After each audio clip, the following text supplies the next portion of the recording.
Hi, welcome back. Well, it's stable for the markets at this point in time, so let's get talking on the macroeconomic picture. It's been a slew of macro data that we've seen in the past few days, from trade deficit for March that saw exports fall for the second consecutive month, to IIP that contracted close to 2% for Feb. And yesterday we saw what was a divergent picture on inflation, with WPI at a 3-month high, but CPI that inched up but was in line with estimates at 8.3% for March. Subir Gokarn, Director of Research, Brookings India, joins in with his take on all of the macro data. Hi, Dr. Gokarn. Thank you very much for joining in.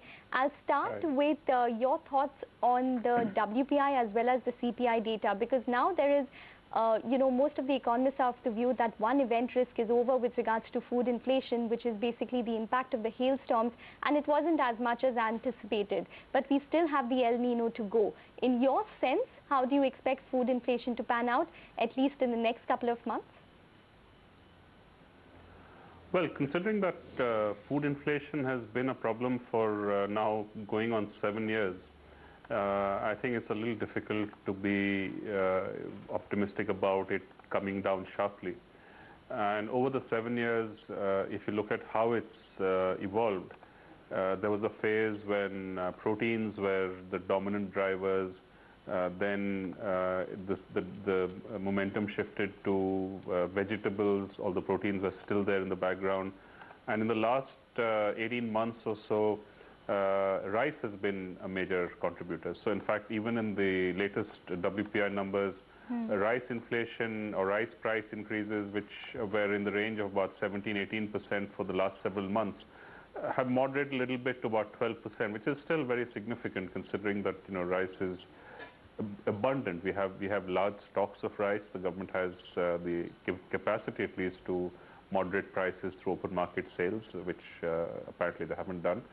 But overall, I think we are in a situation where food inflation may vary a little bit. It may spike up because of events like the hailstorms or El Nino. Clearly, if it results in an inadequate monsoon, it puts enormous pressure on some crops, particularly pulses, because the central part of the country is where the rain deficiency is likely to be the most severe in terms of its impact.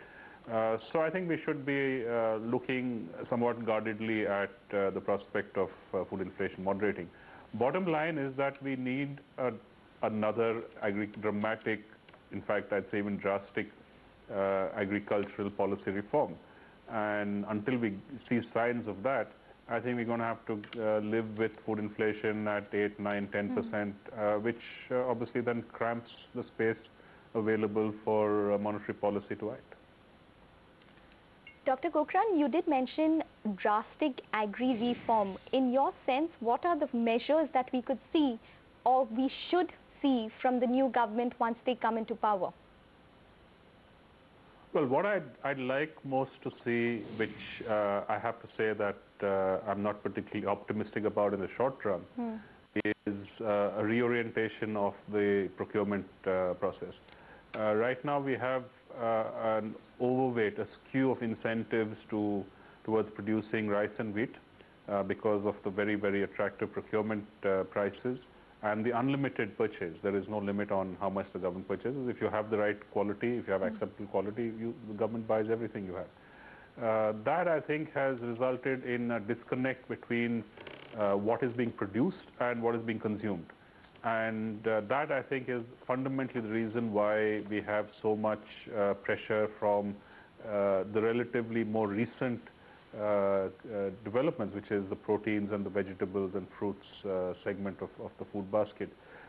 So we have to find a way to reorient cultivation towards what consumers are actually paying money for, and I think that's the key. So that means completely revamping the procurement framework. Maybe in terms of the way it is priced, maybe in terms of the quantity that is bought. That's, I think, a serious reform agenda. And then it is the more conventional combination of technology, of water management, and essentially trying to shift cultivation towards the kinds of crops that people are consuming more of. So that is how we did it 40–45 years ago, with a combination of factors, and I think we have to revisit that strategy again. But procurement policy is is really central to the reform agenda. Dr. Gokarn, hi, morning. What about the deficit picture? Just looking at the last fortnight data, after a long time, we have seen, for example, the diesel under recovery go to about less than 5.5 rupees a liter. Do you think once the new government comes, there should be one serious attempt to curtail the deficit and to move away from the subsidy business? And do you have hopes that maybe in FY15 we should see some improvement in that area? I think it's a combination again. None of our problems are amenable to one wave of the wand. All of these problems are the result of multiple factors, and all of them have to be addressed. So on the fiscal front, the balance between revenue enhancement, which I'm glad to see is an issue which both parties have addressed in their manifesto. It's taken a long time for the GST to become mainstream, and I think we are paying the price for it. But I hope that whoever is in charge will accelerate the process of a constitutional amendment that is required to get the GST in motion. If we get that over the next 2 years, I think we have an immediate boosting of the fiscal situation. That gives the government some time to make the other adjustments. If that is not happening, then the pressure to reduce subsidies very sharply is clearly going to be that much more intense. So I think if they can get the balance right with the revenue enhancement and the subsidy reform, they're going to be able to buy some time to be able to manage the process, whether that's necessary or not. But I think there's a third issue which is very important on the fiscal front. Our infrastructure investment program is very much in rough waters. We know, and we keep talking about this, the public-private partnership model is extremely stretched. Companies that are executing projects are financially under pressure. So somewhere in this picture, government putting more money into the kitty is, I think, going to be of critical importance. How it does it, whether it does it directly or through guarantees or whatever, I think is a matter of strategy and detail. But government financial commitments to infrastructure have to increase, I believe, and that puts another immediate source of pressure on the fiscal situation. So balancing these three factors: one, raising revenues; two, reducing subsidies; three, increasing commitments to capital spending. I think all of these are of extreme urgency. Okay. Dr. Gokarn, the other point is on current account deficit, because 3 or 4 months back it was seen as a problem of the past. Do you think the last month was a bit of a reminder that the worst may not be over yet, that it could become problematic again, and especially with the kind of quality of the deficit that we had seen over the last 3 or 4 months? I've always believed that the short-term benefits we've got from the narrowing of the deficit are welcome. They've clearly contributed to the stability of the currency and the increase in confidence in financial markets, both domestic investors and foreign investors. But the structural problems, the underlying problems, are mineral related. It is getting mining back on gear, getting an environmentally sound mining strategy, a transparent licensing and franchise regime, the first for iron ore, the second for coal. Those are absolutely critical priority items for the new government. If we don't get our mineral equation right, our vulnerability on the current account remains, whatever the short-term patterns may be. As the economy, if there is a recovery, and I'm presuming there will be at some point, there will be that much more pressure. Just simple example again, if power demand surges for whatever reason, that's going to be again fueled by imported coal, because we don't have coal capacity in place yet, and that means an immediate consequence for the current account. So this is an important issue which I think should engage the government's attention right off the bat. Okay, I just had one question with regards to policy execution, but I just wanted to finish this conversation on current account deficit, because we've seen exports, Dr. Gokarn, slump for the second consecutive month, and we still haven't seen the impact of the rupee appreciation that we've seen in the past month and a half impact exports as yet. So based on that, do you think that exports will be worse off going into the latter half of the year or maybe in the next couple of months?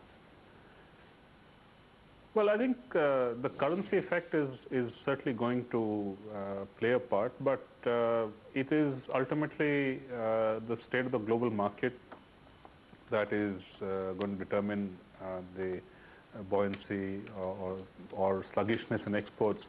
And there I think we have a little bit of relief on the market side because the US is clearly in recovery mode. Europe is stable and also in some sort of recovery mode. Japan, which is also a large trading partner, is similarly kind of stabilizing and perhaps showing some signs of growth. None of these are very dramatic patterns, turnarounds, but they're all adding up to some return of stability to our overall export market. Now, given that, obviously, every other country that we compete with is seeing the same environment and is eyeing the opportunity. So competition is very intense, and currency clearly plays some role in making our exports more competitive in the short term. I'm not sure that the range of movement we've seen in the last few months with that stability is going to be that critical. Clearly, the big gain was from the mid-50s to 60, 61. That helped, and that may be helping to keep the base relatively firm. But at the same time, I think we have to keep in mind that our costs of exporting, that is, once it leaves the factory to the port, then from the port to the destination, all of these are cost factors which we should be paying a lot more attention to. And this is where I think our exporters, even though they may be competitive as producers, are losing out because the cost add-ons from factory to market are really quite significant relative to most of our competitors. And there again, we get back to the same old story: infrastructure, procedures, interstate movements, all of those things just add on cost. Dr. Gokarn, GST will have a very important role there. Absolutely. We're completely running out of time, so I'm just going to try and put in this question before we wrap this conversation up. S&P came out with a statement saying that pace of reforms and execution would be key, irrespective of which government comes into power on May 16th. In that sense, do you think that a ratings downgrade would still loom as a bigger threat going into FY15 as opposed to now, despite the fact that maybe current account deficit as well as maybe fiscal deficit would be in control? Well, my sense is that the downgrade is a very drastic action. And I think that is going to require far more sort of foundation to decide upon. And that, I think, will really wait till a full budget, a full year budget in 2015 is presented. But, the signs will be there. And to the extent that the new government does not, attach enough gravity to the situation and start making the right noises and start taking the right actions, it's not just whether the rating action happens or not. It is investors' expectation of the likelihood of a rating action, which also triggers a capital movement, and that could be a self-fulfilling kind of a spiral. So I think we've got to be very, very conscious of the fact that there isn't a huge honeymoon period for the new government here.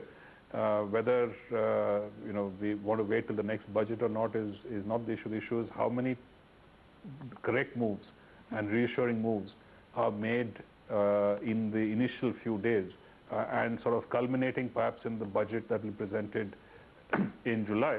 So that's really the window, and it is genuinely a sort of a 60-day or a 100-day window beyond which judgments will be either very positive or very negative. There's going to be very little middle ground there. Okay. All right, Dr. Gokarn, thank you very much for taking the time out and talking to us. So that's Dr. Subir Gokarn, talking about how inflation could possibly not see some respite on food inflation at least, and the underlying problems in the current account deficit is the mineral problem as well. But do remember that you can catch this entire conversation by logging on to moneycontrol.com whenever you like. We'll take a break. FNO Q is lined up with Ashish Chaturmutta on the other side.